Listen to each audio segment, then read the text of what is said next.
companions, these smart and faithful animals appeared to lap up responsibilities with all the vigor only a dog could muster. Of course, their faithfulness hasn't gone unnoticed either. Look up on a starry night at the right time of the year, and you might catch a glimpse of Canis Major, or its cousin, Canis Minor, the great and little dogs of Greek mythology. As the great hunter Orion's helpmates, the pair leads Orion across the dark skies in search of his prey, immortalized for all eternity. From working animals to house pets, dogs continue to be important to people. According to statistics from the U.S. Humane Society, about 39% of American households boast at least one canine member. Add to that the homes with two or more, and there are about 73 million dogs napping on couches throughout that country. The picture isn't much different in Canada, with 15% of households owning 3.5 million dogs. I share my home with two of those dogs. Amadeus is a yappy dog. No, scratch that. He is an extremely yappy dog.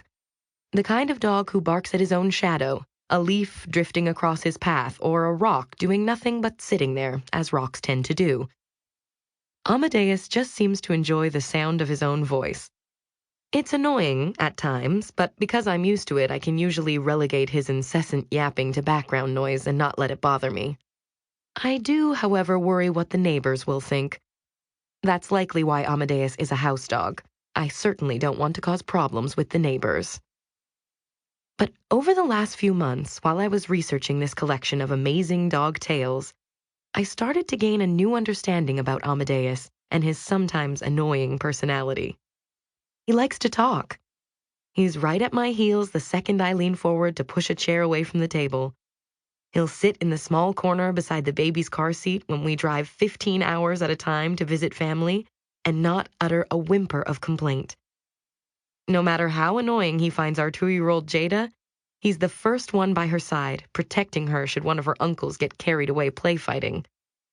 And he's sensitive to changes in his environment. So theoretically, according to all I've read in preparation to write this book, if there was ever a problem, say someone broke into my home, Jada started choking, or a fire erupted, Amadeus would surely howl loud and long. Hopefully someone would notice since his bark had a different tone than usual. Amadeus, like the dogs in this book, has his own gifts and personality, and he's more than happy to share them with me. If only he could minimize his barking.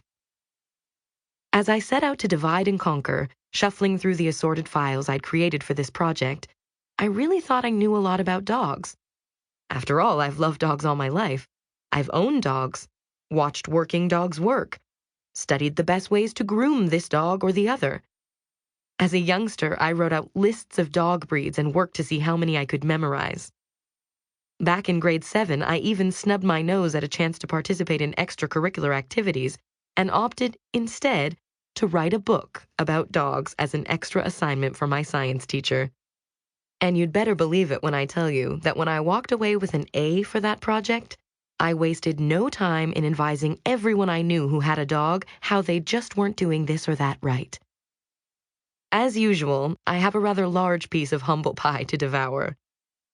What I found as I inched my way through one story or another was that the book I started out writing wasn't at all what the finished product looked like. That's because, as is often the case, what we think we know is a small part of what's really out there. I was learning that these animals that I've loved all my life are so much more amazing than I'd ever imagined. Rin Tin Tin and Lassie and Old Yeller were all great, but they were just the tip of the iceberg. Dogs can sniff out landmines. They can sense a seizure coming. They can dial 911. Who knew? In the end, the assortment of stories I've collected from an endless variety of sources is amazing, but just a small sampling. I just hope what's in these pages lifts your heart and inspires you to get to know your own dog or that of a friend or family member a little better. Who knows? That animal just might save your life someday. Section 1. Beyond Belief. Our dogs will love and admire the meanest of us and feed our colossal vanity with their uncritical homage.